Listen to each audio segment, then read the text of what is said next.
This is my go bag for emergencies. But it doesn't have to have additional? Is that what you're saying? So there's a difference between gauze rolls. Hold this whole tab. Easy. I'll take you with me while I drive.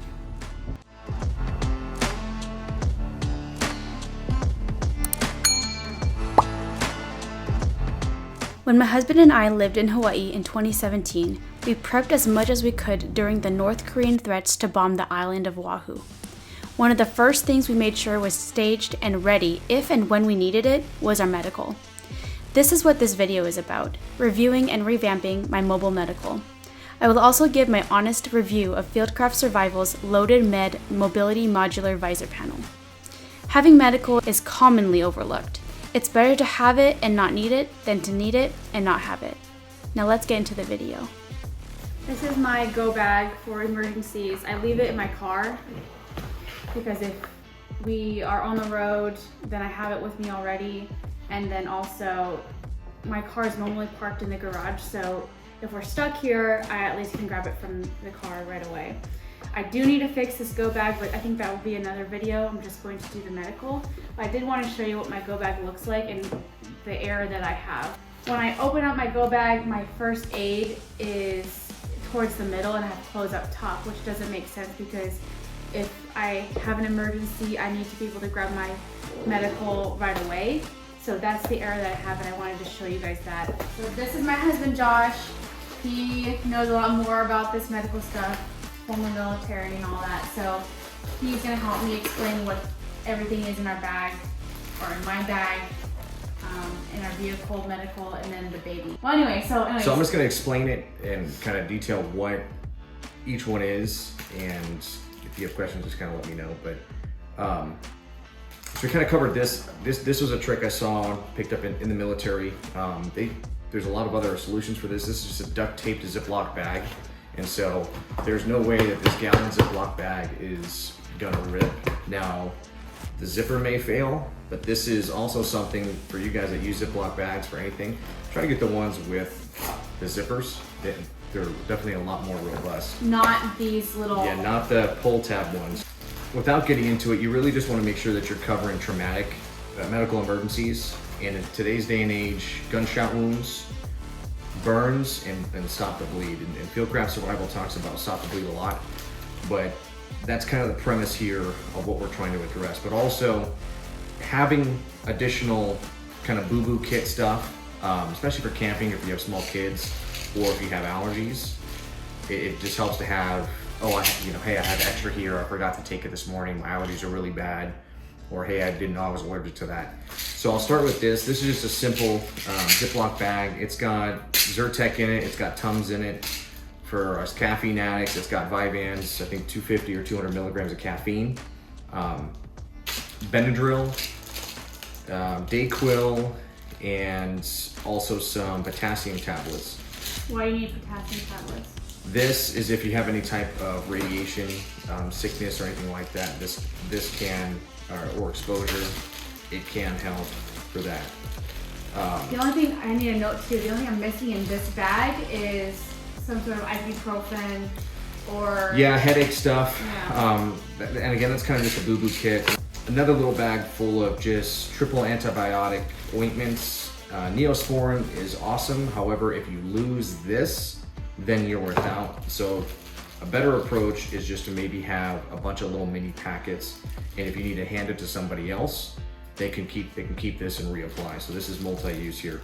Black rubber gloves, non-latex, is super helpful. This is kind of the standard, especially with latex allergies. You don't know if you're treating someone else. Again, more Band-Aids of various sizes. If you need to go a little bit more serious, you've got your medical tape here, you've got your self-adhering medical tape here, and then rolls of gauze. And so kind of rule of thumb is if you're breaking out the gauze, you have some serious bleeding. And so you're gonna wanna double up with sterile pads. Honestly, the bigger the better, in my opinion. And so we have various sizes. A special type of gauze is this burn gauze here. If all you have is regular gauze, treat it, throw it on there. But what you really want to do is get the dry, sterile burn dressing. It's not technically the same as gauze, but it is a burn dressing and bandage. It can also be used as a sling. And again, these are all vacuum sealed and individually wrapped. When you say use as a sling, what is a sling? Because some people don't understand what a sling. Like Oh, arm? you can use it to stabilize a broken arm or a shoulder or something. It's a splint. You don't have Band-Aids, or if you're going into a wet environment where Band-Aids suck, and there are different grades of Band-Aids. Liquid skin is huge, so if you clean the wound, dry it, and then you have an exposed area, liquid skin is basically glorified super glue. Don't have liquid skin and you don't want to buy it, but you have super glue. Yeah, you can use super glue to seal it. You've got your quick clotting gauze. You can get these at REI. You get these all outdoor camping areas in the first aid section. Those are pretty prevalent. Next is the high vent chest seal. This is specifically designed to stop punctures into the cavity and create that positive pressure so that if it does strike a lung, that the person can still breathe. We have a compression bandage, and again, this is for really all the above. This is serious use if you're going to be doing these three things. Typically go hand in hand. You're going to plug the wound, you're going to seal the wound, and then you're going to put a compression bandage on it. If you don't know how to use it, it's got it on the back. It basically tightens on itself like a tourniquet, and you can continue to apply constant static pressure onto the wound. So this was our solution here. It works, it's durable. You probably will see this as the new way that everything is coming for medical, inside a vacuum sealed, heavy milled bag. You can create these with a food saver. And so I think what we're gonna do is take all of this, stage it in kind of an appropriate manner, and put it into an individual package.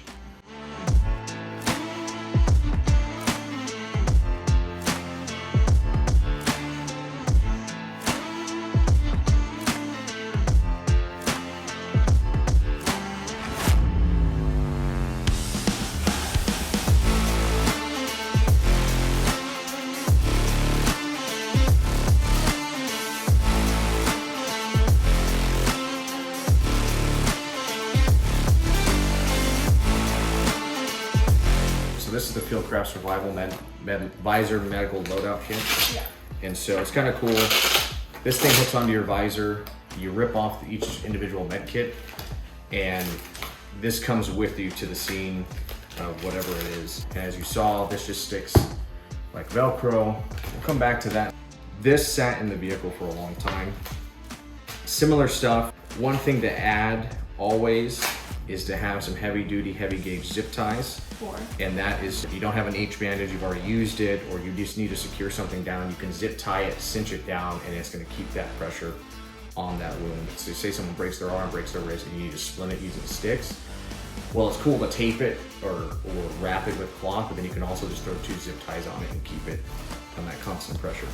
So whatever's missing from the Fieldcraft Survival Loadout, I'm gonna add from this kit or buy. So add the chest seal, add the gauze, and you can add the chem light to it. And I think that would be about it, because they already have a compression bandage and they already have other elements of gauze. Okay. So I think that would be it. What it doesn't have is a pair of the Raptor shears or surgical shears. I need to note that. We have some, just don't have it in there. And that's makes cutting shirts, clothes, gauze, any type of cloth easy. I guess we'll just go over the visor panel real quick. So I'm gonna put this back in here, and then add the chest seal in here. And then they have a bunch of gauze in here already, but it doesn't have to have additional. Is that what you're saying? So there's a difference between gauze rolls and then these little pads. So these pads, if you're having a chest seal, you're going to assume there's some form of puncture or gunshot wound. Having these little mini rolls of gauze make it to pack the wound a lot easier versus having the pads. So I don't believe they have any rolls in there, so I would add these 2 rolls to it and keep them. Yeah. And then the Nasopharyngeal nasopharyngeal airway. That's a little outside of the training. we'll set this one aside. For those that know, you know. Don't use it if you don't know it. Yeah, but wouldn't it be good to have it just in case you do if someone come else, across somebody? if somebody else does, or maybe in a first responder, yeah, you can keep it in there and get their space. So I added the zip ties and the chest seal and gauze. So if you are thinking about getting the Fieldcraft Survival Medical Loadout, I would suggest adding those 3 items. Oh, and I need to buy some eye drops and medical shears. Another thing that is provided with the Fieldcraft Survival Medical Loadout Visor panel is a tourniquet holder and an actual tourniquet.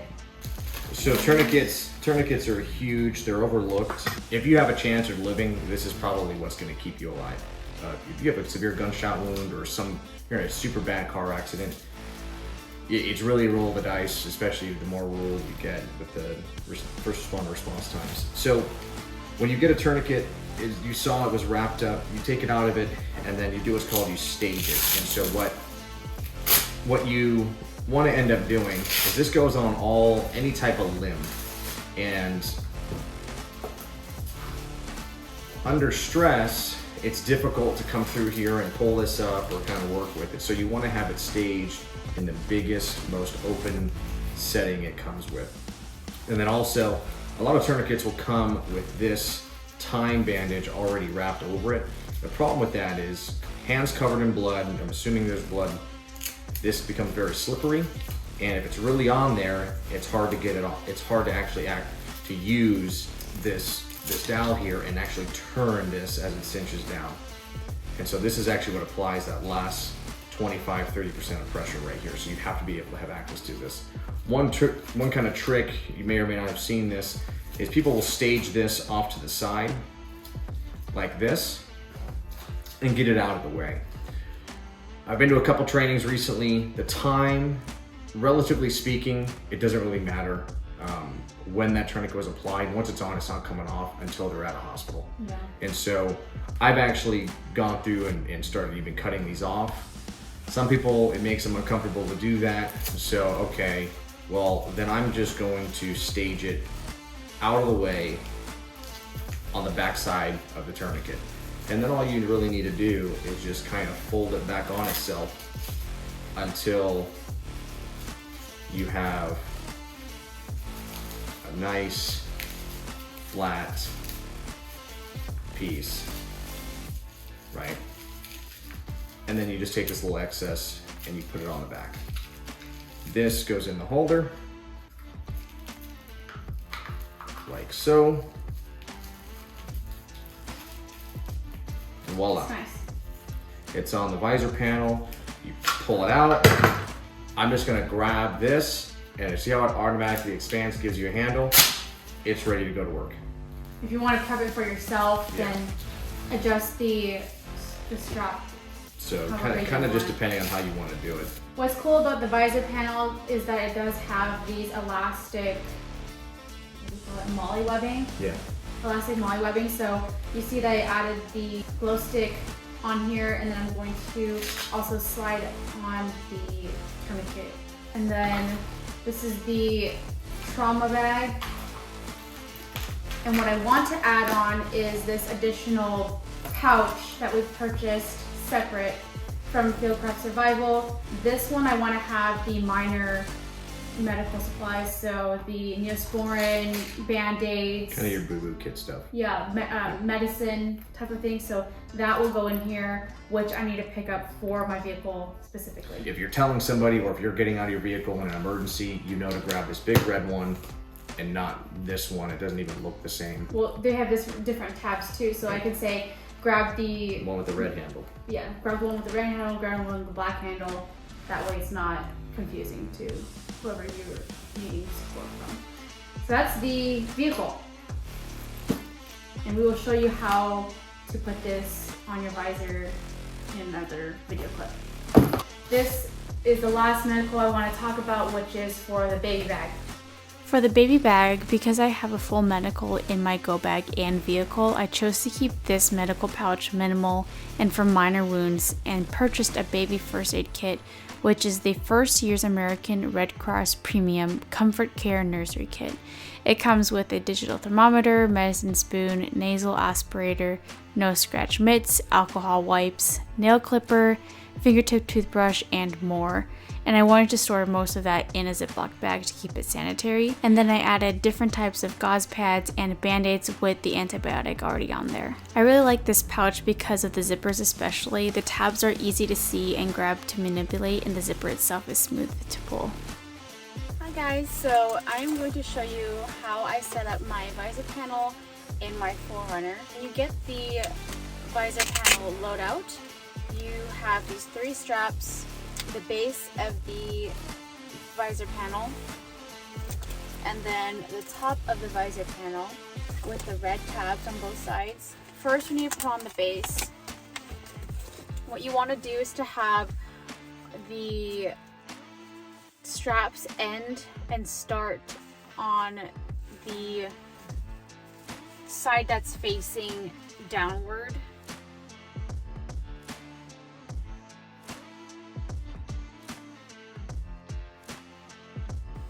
There we go. So I have my tourniquet easy pull out this way. I have the tabs for each of the pouch on the outside. Hold this whole tab. Easy, quick access. Now you have everything with you and you can bring it and carry it to the site. And this is what my setup looks like.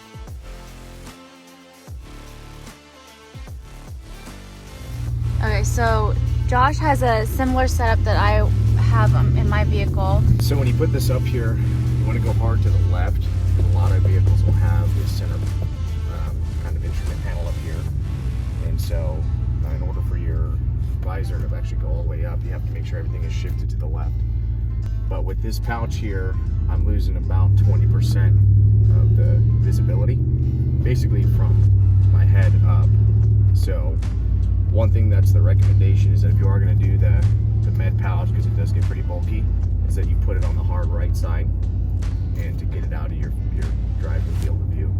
But other than that, it's pretty good, and you don't even need a Velcro attachment. You just take the windslet from your tourniquet and you slide it in to the elastic kind of molly loops here. Just slide it in and it stays there, doesn't move at all. So, and that's easy to grab, easy to afford. Alright guys, I'm going to test out how I like this kit above my head while I'm driving. I do see that it kind of obstructs my vision, but not too much. It's still a great window to drive in. I might adjust the amount of gear I have in the med kit, but we'll see how it works, and then also see if the Velcro holds very well on bumpy roads. So I'll take you with me while I drive.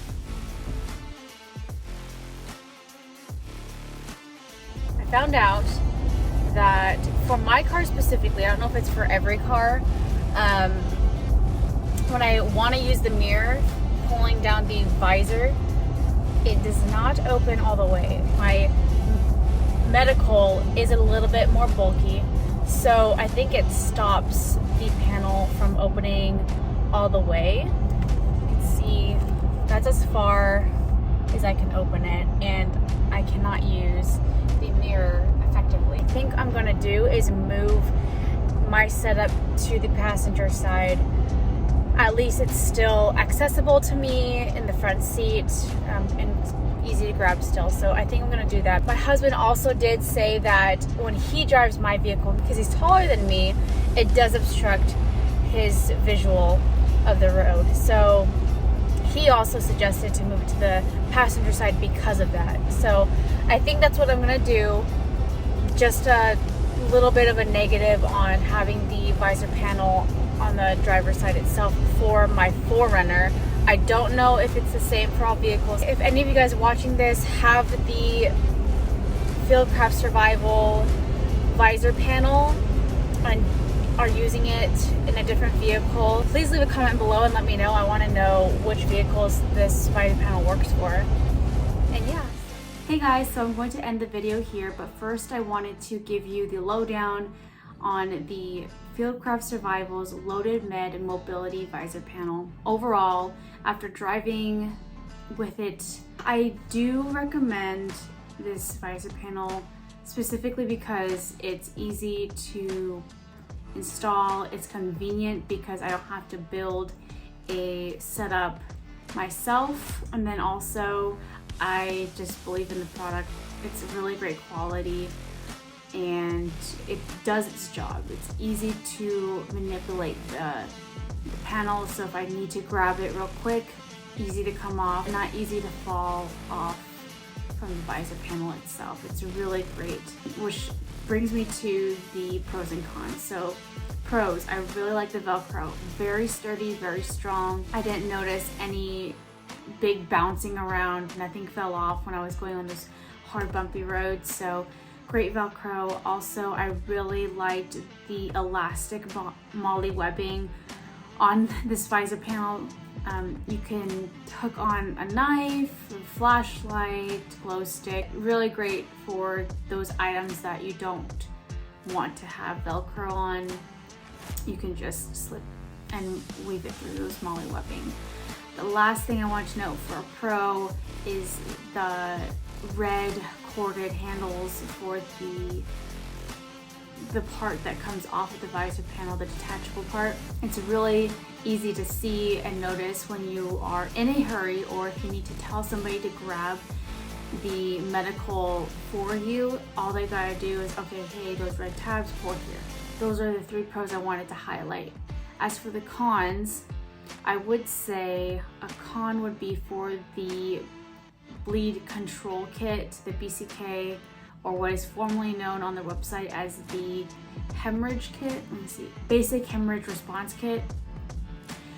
It would be great to have a simple bulleted list of instructions on how to use the items in the kit, or the order of which the items should be used. I know that you should seek training on how to treat different types of wounds and different injuries and how to use these medical tools, but not everyone who's purchasing this kit will do that, or if they do seek the training for that, they may not retain all that information and remember it, especially in high stress times. So if there was just a quick bulleted list to have them remember, or just for them to understand on how to use it, when to use it, why they're using it, that'd be great. I know that Fieldcraft Survival hosts courses for Stop the Bleed and things like that. So if Fieldcraft Survival included the resources for additional training, that would be helpful for the user. And even better, if they included a special discount for purchasing their product or purchasing through them, that would even incline the customer to take the courses. And also maybe it'll be something that, okay, I want to grab this kit from them, or this setup from them, because it comes with a discounted course. So that's just an idea that I had for them. Another con would be the straps that came with the visor panel to attach it to the visor itself. I think it's a little bit too short. So some visors in vehicles are a lot wider than others. If they just made the straps longer so that it's customizable to the user, problem solved. I just noticed that one of the straps was a little bit too short, and also I like to wrap the Velcro around more than just one full time, so maybe like a 1.5 wrap around, just to make sure it's really secure and stuck on there. And so when you pull the detachable portion of the visor panel, I don't risk the whole thing falling apart. But I mean, so far so good. It hasn't done that, but just to keep my peace of mind that I know that this setup is right on there, strong and tight and all that. So just those two cards I wanted to highlight. I really appreciate you guys watching and listening to this video. I hope it's helpful for you. If you have any questions about the kit, if you have any questions about mobile medical in general, please drop it in the comments below. I would love to give it a read and try to give a good response for you guys, or find resources that would help you, that have also helped me in understanding what mobile medical really means and what I should put in my vehicle, in my bag, and etc. And yeah, I really hope it was helpful, and I will see you soon. Bye.